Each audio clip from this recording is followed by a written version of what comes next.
students, and welcome to Gyan Adda Complete Knowledge Hub. Today we will deal with new topic GST Authority. What is supply under GST? Its introduction part, meaning, element and feature. So guys, this is the continuation of Unit 1 Part 7, and if you are new on my channel, so please subscribe my channel and also press the bell icon button so that you can get the latest notification of my videos. So let's start today's video. So what comes GST Authority? Already we have discussed GST Council and GST Network इसके पहले की videos में, जो कि आप playlist में जाओगे वहाँ पे सारा कुछ आपको मिल जाएगा. ऑल्सो ऊपर आई बटन में आप देख सकते हो, डायरेक्ट जा सकते हो. सो गाइस, GST नेटवर्क हमने जब पढ़ा तो GST मशीनरी में 3 पॉइंट थे, 3 कैटेगरी थी. एक था GST, एक था आपका नेटवर्क, दूसरा था आपका GST काउंसिल और आपका लास्ट है GST अथॉरिटी. इसको हम लोग पढ़ लेंगे तो GST की जो मशीनरी है वो हमारा कंप्लीट हो जाएगा. तो ये 3 मशीनरी थी गाइज़. तो गाइज़, जैसा कि हम इसके पहले डिस्कस कर चुके हैं इसके पहले के वीडियोस में कि CGST क्या होता है, SGST क्या होता है और इंटर स्टेट ट्रांजैक्शन क्या होता है. लेकिन फिर भी हम एक बार और देख लेते हैं इस वीडियो में, क्योंकि यही वो 3 अथॉरिटी हैं जो कि कंट्रोल करते हैं GST के मैकेनिज़्म को. तो सेंट्रल GST क्या करता है? Central GST administered by central government, इसमें स्टेट गवर्नमेंट का कोई रोल नहीं होता है. SGST को कंट्रोल करती है स्टेट गवर्नमेंट और इसमें सेंट्रल का कोई रोल नहीं होता है. वैट डिपार्टमेंट ये लिखा हुआ है क्योंकि पहले वैट लिया जाता था, तो इसलिए वैट डिपार्टमेंट भी इसको कहते हैं, बाय स्टेट वैट डिपार्टमेंट, ये पूरा नाम ही है इसका. फिर है इंटर स्टेट ट्रांजैक्शन, मतलब to be administered by common centralize authority. ये कॉमन सेंट्रलाइज अथॉरिटी क्रिएट की गई हुई है इंटर स्टेट ट्रांजैक्शन के लिए. अब इंटर स्टेट, इंट्रा स्टेट, ये सब क्या है? ये सब हम पहले भी डिस्कस कर चुके हैं पहले की वीडियोज़ में. और जब हम टाइप्स डिस्कस करेंगे ना, सप्लाई के टाइप्स, जो कि आगे के आपके चैप्टर्स में हैं, तो भी उसमें इंटर स्टेट और इंट्रा स्टेट एक बार ओवरव्यू ले लेंगे हम. ठीक है, तो फिलहाल GST अथॉरिटी यही 3 है. एग्जाम में अगर क्वेश्चन पूछता है तो आप ये डायग्राम इस तरीके से बना सकते हो या इस तरीके से भी लिख सकते हो, या GST अथॉरिटी करके आप उसमें 3 पार्ट आप कैटेगराइज कर सकते हो. ठीक है, ऐसे CGST, SGST और इंटर स्टेट ऐसे करके आप लिख सकते हो. ठीक है, चलो फिर नेक्स्ट देखते हैं कि नेक्स्ट क्या है. नेक्स्ट है, आज हम एक नए टॉपिक के साथ में आए जो कि आपके यूनिट 1 का ही कंटिन्यूएशन है कि सप्लाई क्या होता है. गाइस देखो, सप्लाई का मतलब आप किसी भी चीज़ को, आप जो बनाने वाला व्यक्ति है, मैन्युफैक्चरर है, या अगर मैन्युफैक्चरर नहीं भी है, रिटेलर है, कोई अपने सामान को एक जगह से दूसरे जगह पे या दूसरे व्यक्ति को ट्रांसफ़र कर रहा है या दे रहा है, प्रदान कर रहा है, सप्लाई उसी को बोलते हैं. मतलब कि किसी वस्तु को, किसी सामान को, वस्तु, सामान या सर्विस, कुछ भी, गुड्स हो सकता है, सर्विस हो सकती है, आप उसका सप्लाई कर रहे हो किसी दूसरे पर्सन को. सप्लाई में एक बहुत इम्पॉर्टेंट वर्ड होता है. जब आप किसी को कोई चीज़ देते हो तो उसके बदले आप कुछ लेते हो, राइट?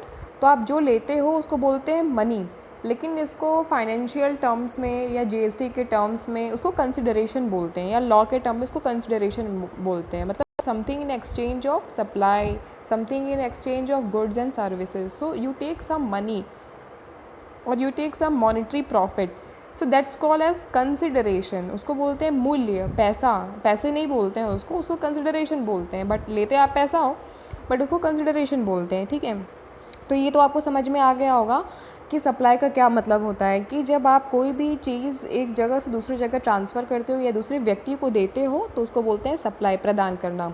अब इसका मीनिंग जो है वो हम टैक्स के टर्म्स में समझते हैं, मतलब इनडायरेक्ट टैक्स के टर्म में, मतलब GST के टर्म्स में समझते हैं. तो GST क्या बोलता है कि supply is considered as taxable event, वो टैक्सेबल इवेंट जिस फॉर चार्जिंग टैक्स, जिस पे टैक्स को चार्ज किया जाता है. अब जैसे आपने कोई चीज़ किसी को सप्लाई किया तो आपका काम वहाँ पे ख़त्म हो गया, लेकिन उस गुड पे जो आप पैसे ले रहे हो, जो कंसिडरेशन आप ले रहे हो, उसमें कुछ टैक्स भी इंक्लूडेड होते हैं. तो GST के टर्म्स में देखा जाए तो वो हर एक इवेंट या वो हर एक गुड्स एंड सर्विस जिसकी आप सप्लाई कर रहे हो जिस पे टैक्स लगाया जा सकता है, उसको सप्लाई बोलते हैं. ठीक है, आगे की लाइन में क्या लिखा हुआ है? दी लायबिलिटी टू पे टैक्स अराइजेज. बिल्कुल, लायबिलिटी टू, अब आपने किसी चीज़ को सप्लाई किया, गुड्स को या सर्विस को, अब आपकी लायबिलिटी बन जाती है उस पर टैक्स को पे करना. तो जिस वक्त आपने time of supply of goods and services, जिस टाइम पे आप गुड्स और सर्विस अप्लाई करते हो उसी टाइम में आप एक इन्वॉइस बनाते हो और उस इन्वॉइस में क्या करते हो, आप टैक्स जो है वो लगाते हो. और टैक्स का रेट पहले से डिफाइन रहता है। वो CGST, SGST, IGST वो क्या होता है, वो मतलब आप क्या लगा रहे हो टैक्स, वो डिपेंड करता है कि आप किस तरीके का ट्रांजैक्शन कर रहे हो।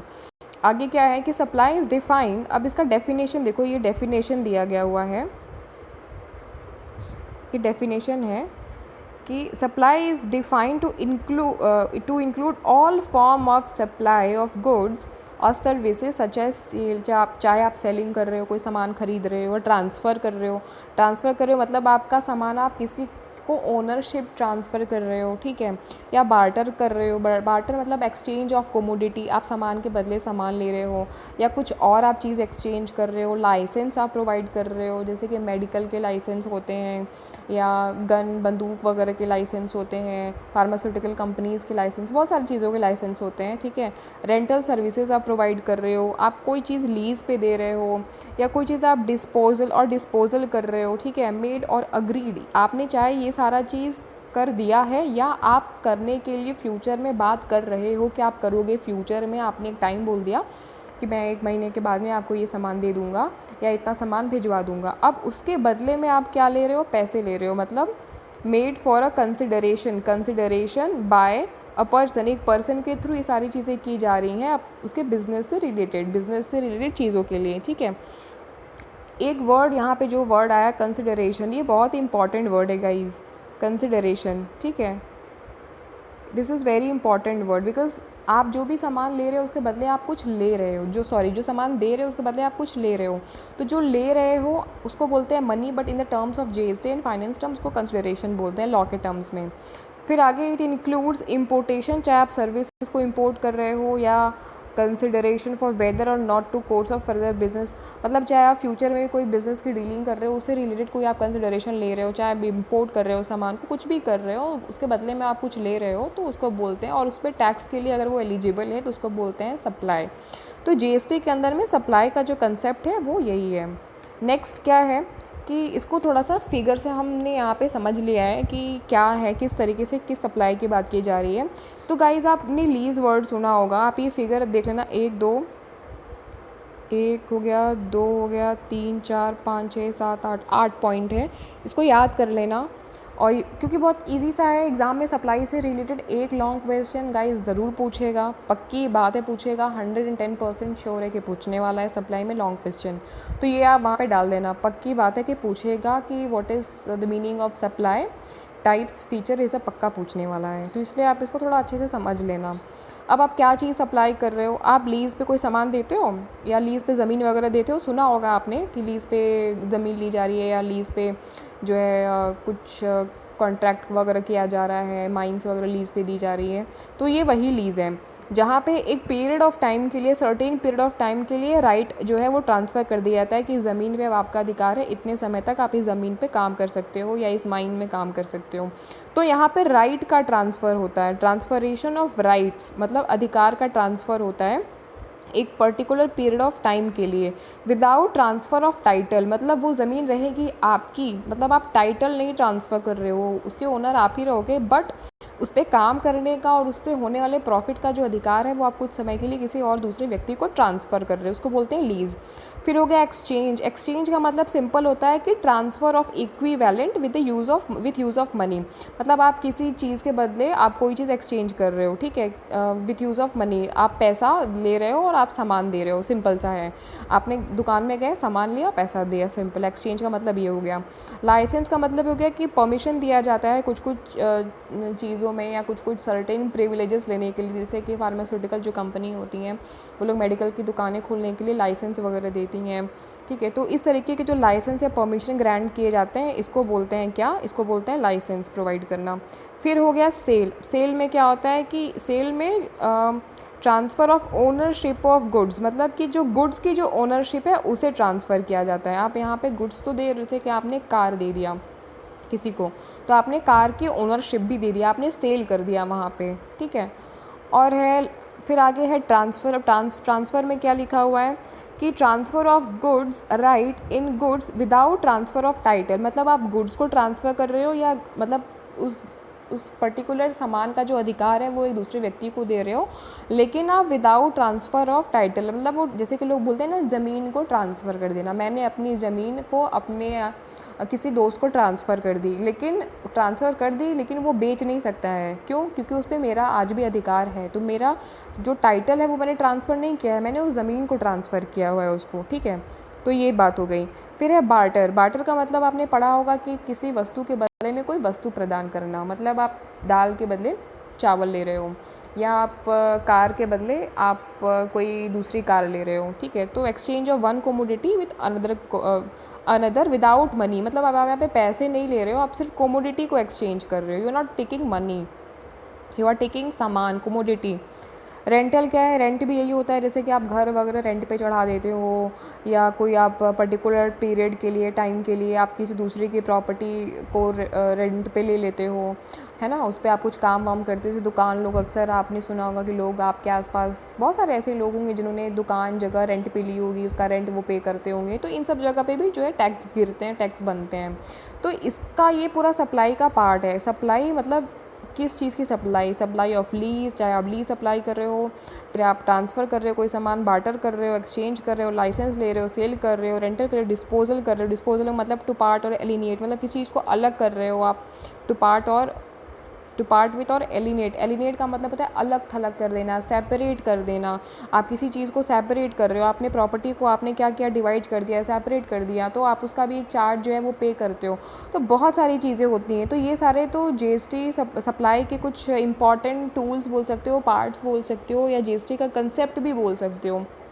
तो ये तो हो गया कि आप क्या क्या चीज़ें सप्लाई करते हो। अब हर एक चीज़ के अंदर बहुत सारी चीज़ होती हैं। गुड्स आप बार्टर कर रहे हो तो आप बहुत सारी चीज़ों में बार्टर कर सकते हो।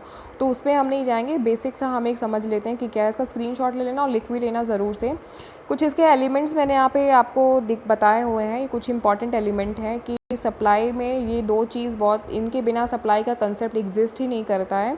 वो ये है कि सप्लाई की जब बात होगी तब कंसिडरेशन की बात होगी। कंसिडरेशन का मतलब होता है मनी से, मतलब जब भी सप्लाई की बात होगी तब मनी की बात होगी। बिना मनी के सप्लाई का कोई कहानी ही नहीं है, क्योंकि यार टैक्स किस पे लगाओगे? अगर आप कुछ ले रहे हो तभी तो टैक्स लगा रहे हो ना। अब मनी आप चाहे आज लो, चाहे मनी आप आने वाले समय में लो, ठीक है। फिर है दूसरा, supply is done in course of further Reigns of future, मतलब कि इन कोर्स ऑफ मतलब कि ये टाइम की बात कर रहा है। इन कोर्स ऑफ का मतलब टाइम का बात कर रहा है। फर्दर रेंज का मतलब ये भविष्य की बात कर रहा है। या तो आप बिजनेस से रिलेटेड जो भी आप सप्लाई कर रहे हो वो आपके particular specified with in period of time में होना चाहिए, तभी वो सप्लाई का जो मतलब कॉन्सेप्ट है वो एग्जिस्ट करेगा, ठीक है। नेक्स्ट क्या है? नेक्स्ट है फीचर ऑफ सप्लाई, कि क्या क्या इसके फीचर्स हैं। पहला है कि supply should be of goods and services. देखो, सप्लाई किसी वस्तु की या सर्विस की होनी चाहिए, गुड्स की या सर्विस की। अब गुड्स क्या है वो हम डिस्कस कर चुके हैं, टेंजिबल इंटेंजिबल पहले ही ओरिजिन वाले में। सर्विस क्या है वो भी हम डिस्कस कर चुके हैं। शुड बी टैक्सेबल, वो टैक्सेबल होना चाहिए, मतलब कि हम एक ऐसा सामान, और टैक्सेबल क्या क्या चीज़ें हैं जो मैंने अभी पीछे आपको दिखाया, लीज़ हो गया, बार्टर हो गया, एक्सचेंज हो गया, ट्रांसफ़र हो गया, उन सब चीज़ों में हम टैक्स लगा सकते हैं। टैक्स कैसा टैक्स का क्या क्या टाइप होता है, CGST, SGST, IGST, उसका टाइप्स वो सब पहले मैं बता चुकी हूँ। Made by a taxable person, कल ही मैंने बताया था कि टैक्सेबल पर्सन कौन होता है, इसलिए मैंने ये टर्म आपको कल क्लियर कर दिया था। कल वाली वीडियो में आप देख लेना कि टैक्सेबल पर्सन क्या होता है, मतलब पार्ट 6 वाली जो वीडियो है उसमें मैंने स्टार्टिंग में एक्सप्लेन किया हुआ है। स्टार्टिंग का 2 मिनट का वीडियो देखोगे तो समझ में आ जाएगा taxable person. Supply should be made with in taxable territory. Taxable territory का मतलब कि ऐसे प्रदेश, ऐसे स्टेट के बीच में आप सप्लाई कर रहे हो जहाँ पे जीएसटी ऑलरेडी अप्लाई किया गया हुआ है, या जीएसटी मतलब टैक्सेबल उसके मतलब उसके क्षेत्र में आता हो, मतलब वहाँ पे टैक्स इम्पोज किया जा सकता है, क्षेत्र के बाहर नहीं। क्षेत्र के बाहर का मतलब क्या कि मैंने आपको टैक्स स्लैब दिखाया था जिसमें 0%, 5%, 28%, 18% अलग अलग उसका वो था, सिस्टम था, ठीक है। तो वो भी ये मतलब वो उसके कैटेगरी में आना चाहिए। वो सामान आप दे रहे हो, अब जैसे कि आप गेहूँ चावल दे रहे हो तो गेहूँ चावल पे तो टैक्स नहीं है, तो वहाँ पे ये वो चीज़ नहीं आएगा, मतलब उनके टैक्स की कैटेगरी में वो होना चाहिए तो ही वो सप्लाई वाले के अंदर में आएगा। बिज़नेस कर रहे हो तो वो आ जाएगा, गेहूँ चावल, दाल चावल, दूध ये सब बेच रहे हो तो वो इसमें नहीं आएगा। लेकिन हाँ, दूध को आप बिज़नेस बना के कर रहे हो, पैकेजिंग करके कर रहे हो, बड़े स्केल पे कर रहे हो तो वो आ जाएगा उसमें, ठीक है। उसका मैंने बताया था कि आप 20 लाख से ऊपर अगर कर रहे हो बिज़नेस तो वो टैक्सेबल कैटेगरी में आ जाएगा। मैं इसको रिपीट नहीं करूँगी, आप वो वाला वीडियो देख लेना, स्टार्टिंग के 2 मिनट देखोगे तो समझ में आ जाएगा। फिर क्या है कि supply should be made in exchange of cash, बिल्कुल कैश और रिवॉर्ड की ही हम बात कर रहे हैं। रिवॉर्ड और कुछ नहीं है, कंसिडरेशन होता है, चाहे आप कैश बोलो, चाहे रिवॉर्ड बोलो, चाहे कंसिडरेशन बोल लो, कंसिडरेशन लॉ का टर्म है, ठीक है। फिर है कि supply should be made in course of business. In course of business का मतलब ये है कि बिज़नेस के टाइम पीरियड में होना चाहिए, या in interest of growing a business को ग्रो करना है उसके इंटरेस्ट में होना चाहिए सप्लाई। तो guys these are the basic concept of supply. I hope कि आपको सप्लाई का कंसेप्ट समझ में आ गया होगा। सप्लाई की कितने टाइप्स हैं, कंपोजिट है, इंटर स्टेट है, मिक्स्ड है, एग्जेम्प्ट सप्लाई, ये बहुत सारे टाइप्स हैं गाइस। तो हम टाइप्स मैं आपको बताऊंगी तो ज़रूर कि कितने सारे टाइप्स हैं, लेकिन हम पढ़ेंगे वही जो आपके सिलेबस में होगा। लेकिन एक बार मैं आपको बता ज़रूर दूंगी कि कितने टाइप्स होते हैं सप्लाई के, ताकि आपको पता रहे, कोई टर्म ऐसा ना छूट जाए जिसको आपको ये लगे कि आपने सुना नहीं है, आपने पढ़ा नहीं है। बट चूँकि एग्ज़ाम के पॉइंट ऑफ व्यू से, सिलेबस के पॉइंट ऑफ व्यू से हम उसे कवर करेंगे जो मेन है, बट देखेंगे सारा कुछ थोड़ा थोड़ा ताकि हमें समझ में सब कुछ आए। तो गाइज़ आज के इस वीडियो में इतना ही। आई होप कि आपको मेरा वीडियो पसंद आया होगा। अगर पसंद आया हो तो सब्सक्राइब कर लेना, और गाइज़ शेयर कर लेना और लाइक भी कर लेना। Thank you so much for watching this video. हम जल्दी मिलेंगे नेक्स्ट वीडियो में। Thank you.